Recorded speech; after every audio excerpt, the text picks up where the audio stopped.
Welcome to Brussels Forum 2020. We are pleased to introduce the Vice President for Foreign Policy at the German Marshall Fund, Dr. Ian Lesser.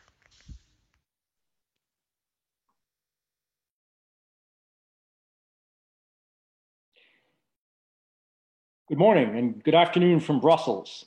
Welcome to our continuing week 4 of Brussels Forum 2020, a week in which we're talking about some of the very most important big picture issues affecting all of us on the economy, on technology, and not least on security. And we get to continue our conversation today with a very important discussion around precisely that last topic of global security, transatlantic security, and the role of NATO.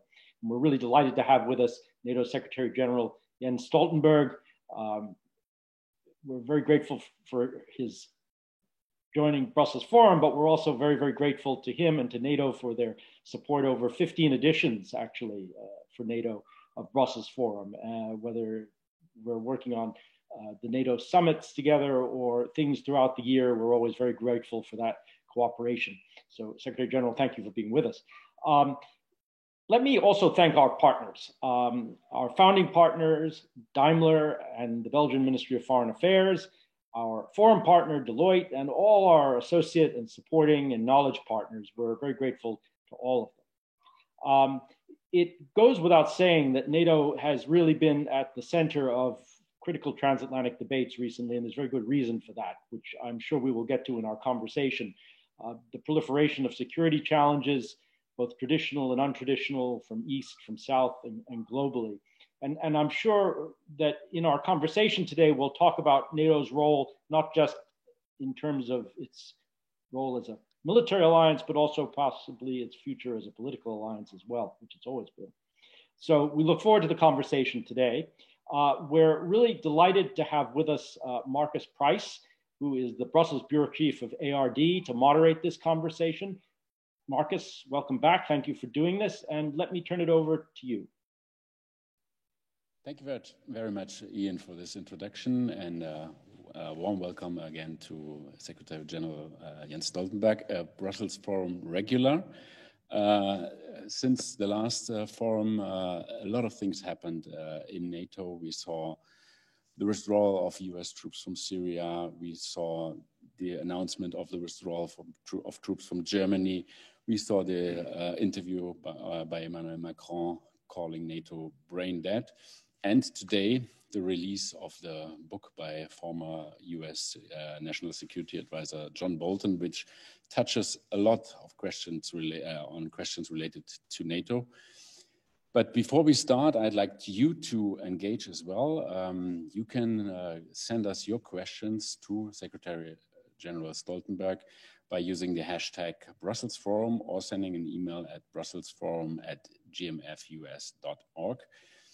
Before we come to the book, I expect everybody wants me to ask those questions first, but let's start with something different. Yesterday, we saw the arms control talks between the US and Russia in Vienna.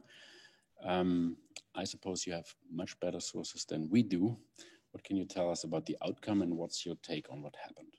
So first of all, I welcome the fact that Russia and the United States are now sitting down, starting to negotiate to look into how to reach an agreement on arms control for nuclear weapons.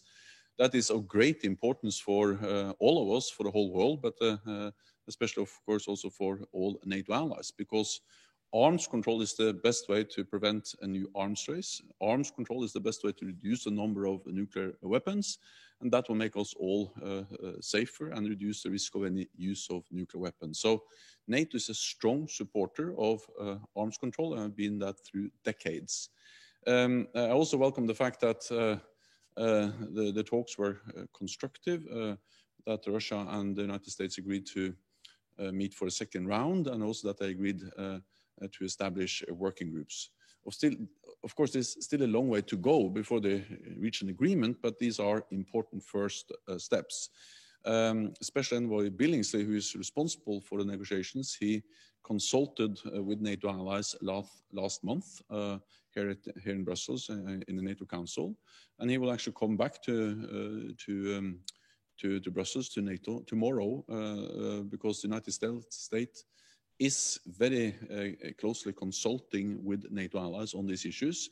It's a bilateral talk or relationship between Russia and the United States, but of course it matters for all NATO allies. One wish of the US side was that those talks should also include China. As we all know, they were not present yesterday.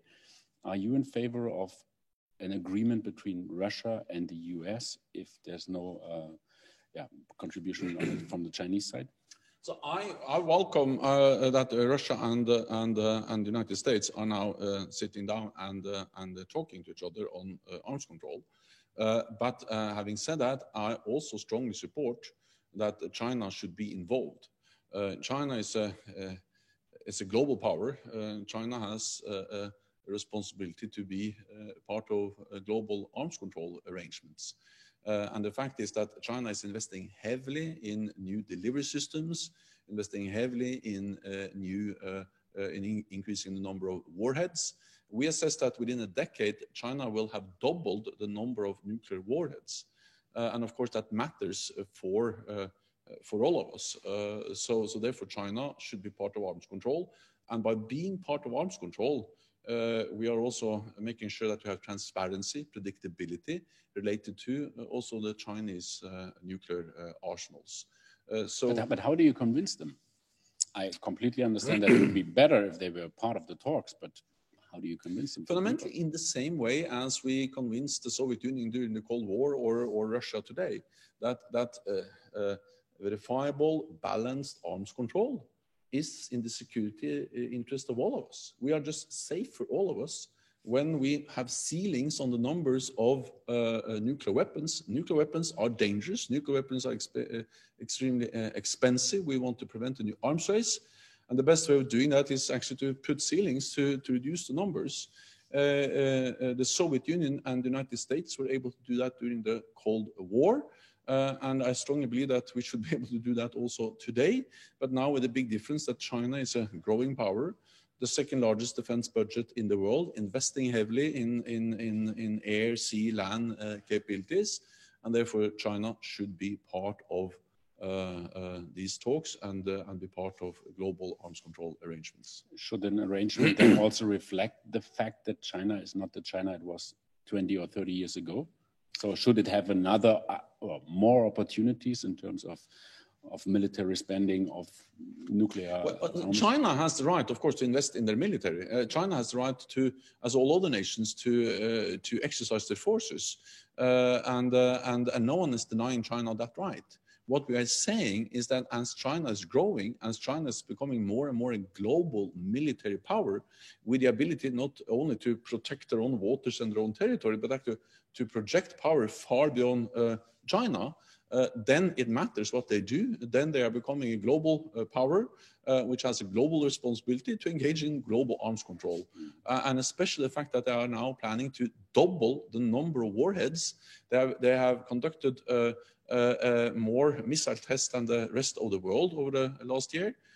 So the reality is that China is becoming a more and more important military power with long-range capabilities, the ability to project power around the whole globe, and therefore they should engage in arms control.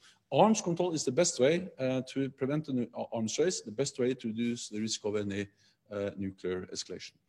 And again, if they're not part of the talks, are you in favor of a Russia-US only agreement? Also, in the absence of any agreement which includes China, I think the right thing will be to extend the existing New START agreement to provide the necessary time to find an agreement, US-Russia, but hopefully also with China, because we should not end up in a situation where we have no agreement whatsoever regulating the number of nuclear weapons in the world. And with the demise of the INF Treaty that happened last year because of the Russian violation of the INF Treaty, the deployment of the new SSC-8 missiles, then we cannot risk losing the New START agreement without having something else in its to replace the New START agreement. Now to the book. The book today came out by former National Security Advisor John Bolton. It's called The Room Where It Happened. As far as I gather, Donald Trump's comments on the book were that it consists of highly classified fake news. One of the things Bolton is writing about is the fact that Trump wanted to pull out the US out of NATO. You were also in the room. Is it highly classified what happened there, or is it fake news, what Bolton writes? There is no secret that President Trump has been very clear and very strong and very vocal and very direct in his message about the importance of that European allies and Canada are investing more in defense. But that's something different than saying otherwise we're pulling out. Yeah, but at the same time, it's also clear that President Trump has stated his clear commitment to NATO. And not only that, he has also now publicly several times recognized that European allies and Canada are investing more. And we have to remember this summit was 2 years ago. And since then, we have seen President Trump again and again recognizing that European allies are investing more. He speaks about the money is pouring in. And that European allies have not delivered what they should, not 2% for all of them, but at least that European allies are investing more. 130 billion extra US dollars since 2016 matters, and that helps and it strengthens the solidarity within the alliance. Perhaps I didn't read and listen to everything, but what I heard and saw over the last weeks was that the US president said, Germany has an abusive behavior and therefore we pull out our troops. That's what I heard. Well, what President Trump has stated is that he has the intention of reducing the number of US troops in Germany by 9,500.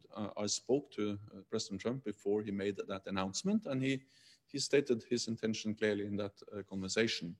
At the same time, it is also clear that no final decision has been made on how and when to implement this intention. And second, that the United States remains committed to Europe, to European security. And thirdly, we have to also understand that, of course, US presence in Europe goes beyond Germany. Over the last years, we have seen increased US presence in many countries in Europe. US leads a battle group in Poland. They are more present in the Baltic countries, in Norway, in Romania, a new naval deployment in Rota in Spain, and so on. My message to President Trump has been, and was in that conversation, and also when the defense ministers met here in Brussels, or met virtually last week, is that US presence in Europe is good for NATO, it's good for Europe, but it's also good for the United States. Peace and stability in Europe is adding to the security of the United States. And we also have to remember that Europe, the US presence in Europe is also about not only protecting Europe, but also projecting power of the United States beyond Europe, into the Middle East, into Africa. The Sixth Fleet has its bases in their base in Naples, in Italy. The US Africa Command is not in Africa, it's in Stuttgart in Germany. And we know that Ramstein and all these other bases in Europe, in Germany, they are important for the United States. So I really convey the message to the United States that we are grateful for US presence, but it's also in the security interest of the United States to stay in Europe. But if we have a look at that, you are convinced, of course, it's your role also as Secretary General to form a consensus and not to be too outspoken about that. But aren't you sometimes worried about what's happening? You also, 2 weeks ago, you spoke about NATO 2030. You said it's very important to make NATO more political, to make it a more forum for political debate as well. And then we see statements like that, like we saw about abuse of Germany. How are you trying to form that? Well, NATO 2030 is about the future of NATO. It's about how NATO should adapt the next decade. And NATO is the most successful alliance in history because we have been able to change. That's the key to our success, is that when the world is changing, NATO is changing. Now we have to change again. It's about keeping NATO strong militarily. It's about strengthening NATO politically. And it's about developing a more global approach of NATO, because we are faced with more global challenges and threats from the rise of China or cyber and many other challenges. Of course, to be Secretary General of NATO is in a way to always be a bit concerned, because there are many challenges, both, what should I say, around NATO, but also always some difficulties and some differences within the alliance. But I'm not, what should I say, I'm not deeply worried about the future of NATO. I'm confident that NATO absolutely could remain a strong alliance, because I've seen throughout history there has been differences in between NATO allies, from the Suez Crisis in 1956 to when France decided to leave the military cooperation in NATO in the 1960s, or the Iraq War, which really divided NATO allies. We have always been able to overcome these differences and then unite around our core task to protect and defend each other. And I'm absolutely confident that we'll manage to do that also this time. I read this morning that Joe Biden, the presidential candidate of the Democrats, said to Forbes magazine, if Donald Trump is reelected, there will be no NATO in the future. Are you not concerned enough, or has he no clue what happens at NATO? I think the key for me to be Secretary General of NATO, to chair the North Atlantic Council, is to make sure that I will do whatever I can to keep this big family of 30 allies from both sides of the Atlantic, actually the only platform where Europe and North America meet on a daily basis, keep us together, despite our differences, which are obvious. Different history, different political parties, different views on many issues between the allies. If I start to comment on something that will be interpreted as I go into domestic political campaigns in the different member states, I will really undermine my platform, my possibility to succeed as the Secretary General of NATO, uniting this alliance. So, but would you argue that NATO should be out of political campaigns? Or electoral I will argue that NATO should not be part of domestic political campaigns. NATO is the political alliance. We are campaigning every day for core values: democracy, the rule of law, individual liberty, freedom. That's why NATO exists. But that's not the same as being part of domestic political election campaigns. NATO has to stay out of that. We leave the book aside for now. Something that affected all of us was coronavirus, COVID-19, over the last couple of months. It also affected NATO. What implications do you see in terms of the challenges NATO facing, but also on burden sharing? Because we are in a situation where all member states have strained on their budgets, and perhaps the 2% spending goal could also be more difficult. How is your take on that? So NATO's core task has been to make sure that a health crisis, the COVID-19 crisis, doesn't become a security crisis. So we have made sure. How could it be? Well, it's easy to foresee possibilities, either that non-state actors, terrorists, or others have tried to seize or misuse the vulnerability we have seen across the whole world, and then to launch attacks. We have seen some increased activities of some terrorist organizations, especially in Iraq.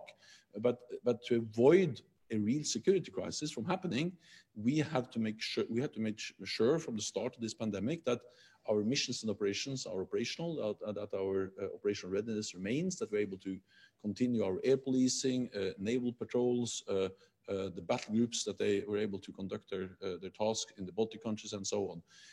The success of NATO has been that we have been able to do exactly that. So the operational readiness, our ability to defend and all allies, protect all allies during this crisis, has been absolutely in place throughout the crisis.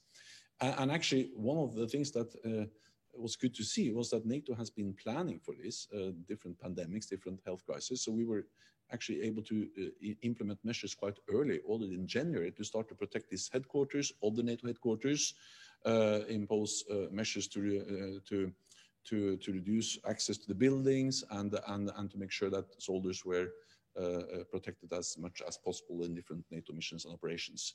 So that's our primary task, is to protect allies throughout the pandemic. We deliver on that. Then beyond delivering security, what we have seen is that NATO and our military forces throughout the alliance have provided a lot of support to the civilian efforts coping with the pandemic. We have seen militaries, providing field hospitals, hundreds, military planes, aircraft lifting patients, protective equipment, military forces helping to disinfect public spaces. So the military across the alliance, also very much organized, supported by NATO, have played a key role as a surge capacity supporting the civilian efforts. And concerning the 2% target and burden sharing, do you see that COVID will also affect that debate?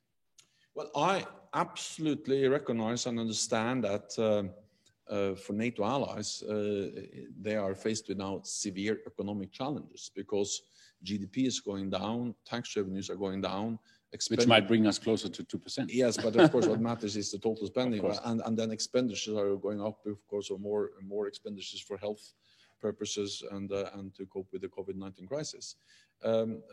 Having said that, I think we have to realize that the COVID-19 pandemic, which is extremely serious, has not led to that other threats and challenges have gone away. They are still there.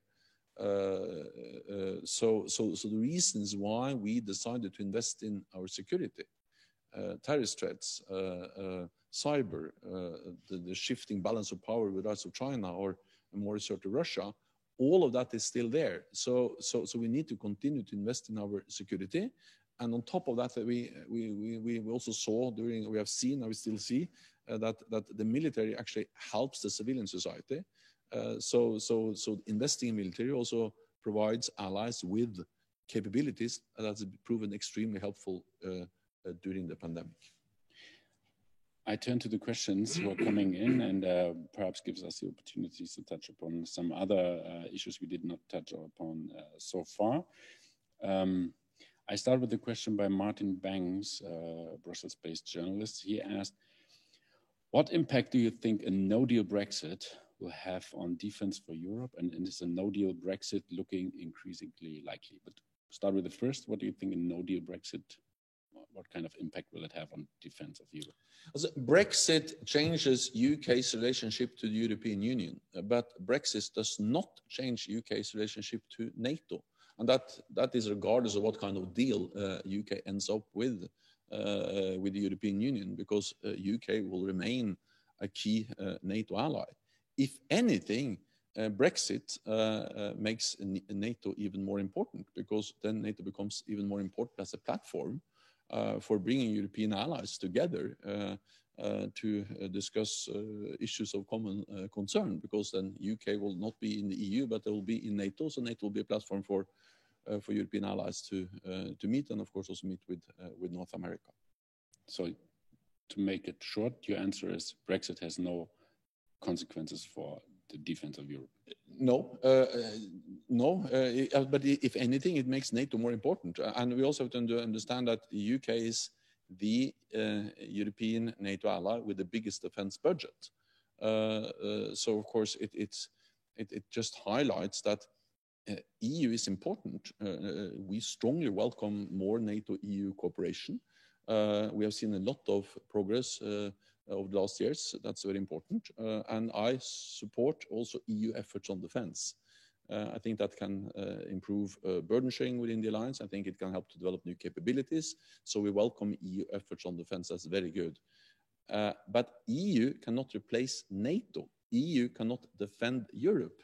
We have to understand that 80% of NATO's defense expenditure are coming from non-EU allies. While more than 90% of the people living in the European Union, they live in a NATO country, but only 44% of the people living in NATO living in an EU country. So, and we have to protect 100% of our population. So EU efforts on defense are much welcomed, but they cannot replace NATO. One question by John Koski, capture manager at the European region, goes into the same direction. How are European initiatives like EDF and PESCO impacting military cooperation within NATO? I think you answered that already a bit. And specifically the cooperation with the US, Because we also heard comments from the US that are not so much in favor of stronger integration of European defense. So I think it's important for the European Union to try to work more together to also overcome the fragmentation of the European defense industry. There are so many different platforms. One example is that the United States, which have actually many battle tanks, they have one main type. In Europe, they have much fewer battle tanks, but they have 7 or 8 different types. And of course, that adds very much to the cost of production, of development, of training, of spare part, of maintenance. It reduces interoperability. And we see that when it comes to all the different platforms, so ships, planes, whatever it is. So if the EU can overcome some of this fragmentation of the European defense industry, that will reduce costs. It will mean that we will get more defense out of the defense budgets of European NATO allies, and it will increase, of course, the competitiveness of European defense industry. So that's welcome. That's good. So if this, the aim of some of these initiatives, of the EU initiatives, is to try to overcome that. NATO has supported that for years. It is great if the EU succeeds. But again, this is not as an alternative to NATO, because the EU efforts represents 20% of NATO's total defense spending. We just look at the battle groups in the eastern part of the alliance. 3 of 4 are led by non-EU allies: the United Kingdom, the United States, and Canada. So we have to keep North America and Europe together. Any attempt to divide North America from Europe or Europe from North America will not only weaken NATO, but it will also divide Europe, and that's not in our security interest. John Heffern, former US diplomat from DC, asked if any ally wants to make troop adjustments affecting the alliance, what is the right way to decide and announce such an adjustment? I think it refers to what we saw over the last 2 weeks. Of course, in NATO, we always welcome consultations, and the United States has now made it clear. Secretary Esper participated in the NATO Defense Ministerial meeting last week, and he made it very clear that the United States will now consult with NATO allies on the implementation of the intention announced by President Trump. And as I said, I spoke with him before he made the announcement. And I think the important thing now is to try to sit down and find the best way to coordinate or to consult on the implementation. Speaking about coordination and announcements, a question concerning Turkey, France, and Libya from Thomas Cole, political analyst, London. It seems NATO members are on the opposite sides on Libya, and there have been public fallouts, for example, between France and Turkey.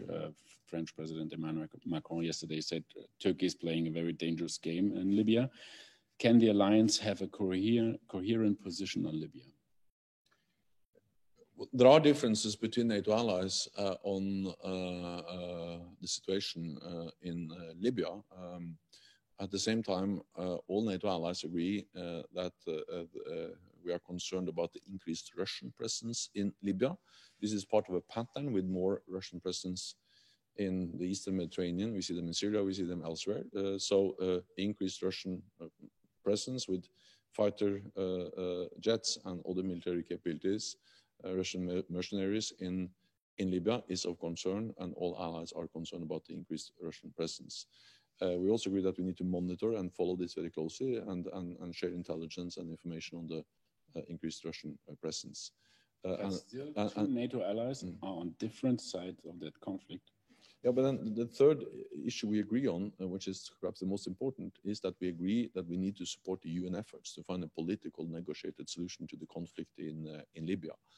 If you refer to the incident in the Mediterranean, that's a different thing. But then the incident in the Mediterranean that happened some days ago, the fact there is that 2 NATO allies are involved, and those 2 NATO allies have totally different views on what actually happened, and therefore the NATO military authorities are now investigating, looking into that incident to try to establish the facts. A question concerning, it's still written right now, but I think it's concerning the talks between Serbia and Kosovo. What would be a good outcome of a meeting between Pristina and Belgrade? The fact that Vučić and Taci are in the same room, or something more than that? As Gela De Francesca, Voice of America, USA. So a good outcome will be that they agree to really restart the Pristina-Belgrade dialogue and agree to really make an effort to find a political solution to the situation in Kosovo. NATO is present in Kosovo. You have our KFOR mission there with some 1,000 troops to protect all communities in Kosovo. Serbia is a partner of NATO. I visited Serbia several times. We actually conducted an exercise together with Serbia not so long ago on civil preparedness. And NATO has a history in the Balkans, helping to end 2 wars in Bosnia and Herzegovina and in Kosovo.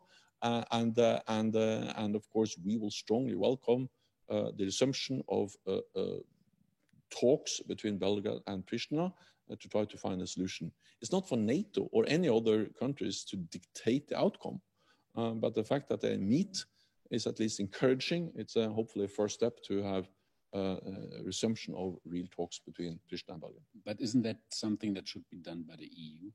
Other than the US?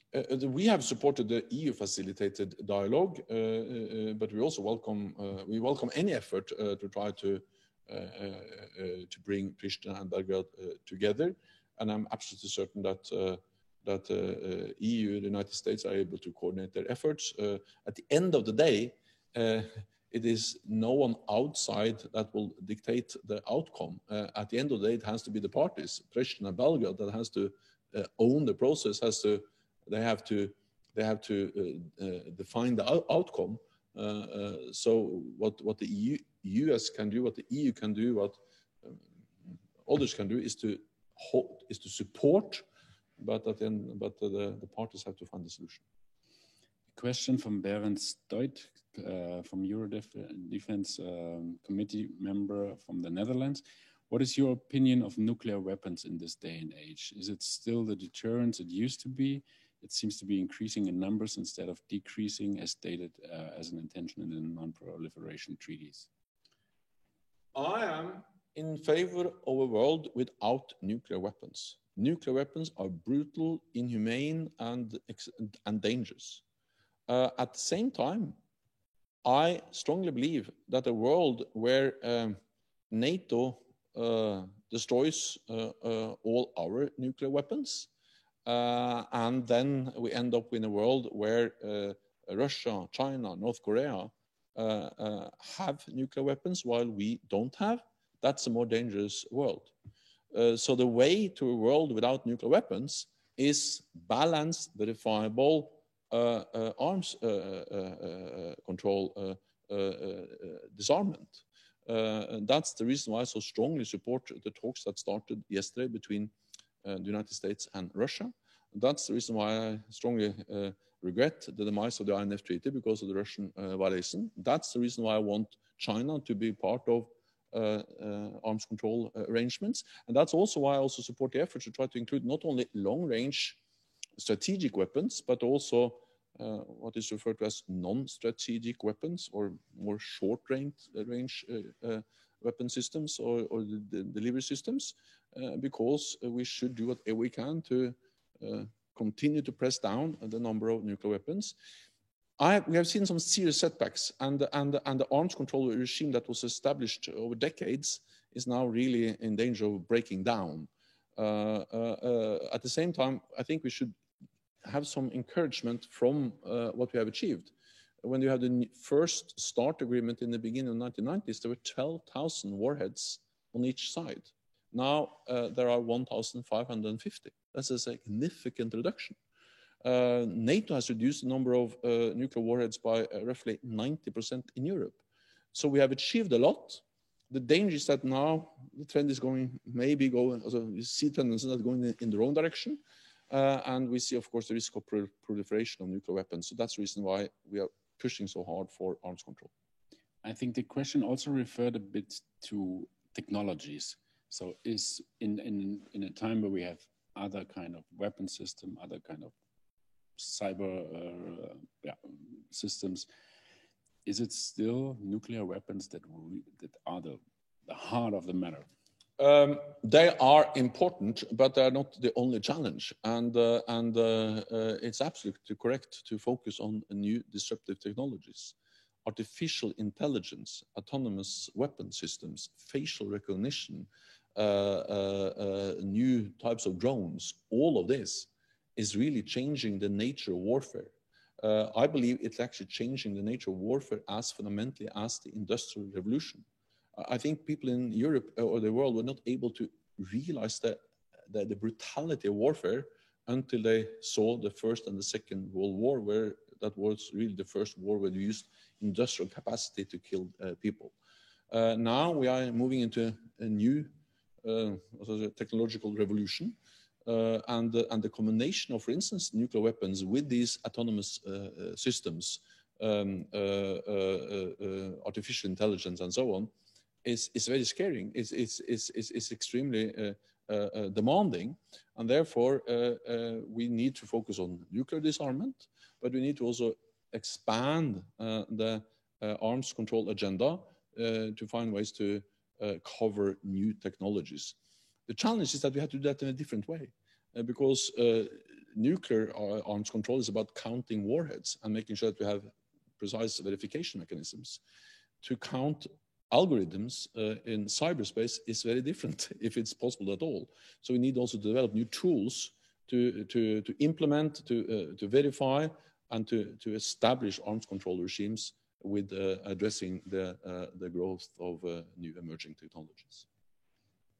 Another question that relates in a way to that is Frankfurter Allgemeine Zeitung reports that conventional, so I think it's about INF and NATO response to the end of the treaty. And Frankfurter Allgemeine Zeitung reports that conventional missiles would be deployed to Europe with the possibility of receiving nuclear warheads in a crisis.